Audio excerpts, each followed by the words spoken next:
এক নবী জিজ্ঞাসা করেছিলেন, আল্লাহ আপনি কি ঘুমান না? আল্লাহ উত্তরে বলেছিলেন, একটা মাটির কলসিতে পানি দিয়ে ওই এলাকার পাহাড়ের উপরে পাথরে গিয়ে বসো, উত্তর দেবো। যতক্ষণ আমি উঠতে বলছি উঠবে না। নবী পাহাড়ের উপরে গিয়ে পাথরে উঠতে গেলে একটা কষ্ট হইতো নাকি?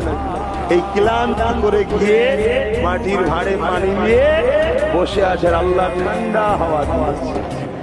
নবী বলুন তো, এবার ঘুমিয়ে পড়লে হাতের কলসি কি হবে? পড়ে গেছে, ভেঙে গেছে, ভেঙে গেলে কি হবে? পানি শেষ। আল্লাহ আওয়াজ দিয়ে ডাক দিয়েছে, আমার নবী ওঠো। হাতির কলসি কই, পানি কই? আল্লাহ এনেছিলাম, ভেঙে গেছে। কেন? ঘুমিয়ে পড়েছিলাম। আমি আল্লাহ যদি ঘুমোই, এই মাটির কলসির পানির মতো পুরো পৃথিবীও ধ্বংস হয়ে যাবে। সব আমার কুদরতি ক্ষমতাকে আমি নিয়ন্ত্রণ করছি। জোরে বলুন সুবহান। আমি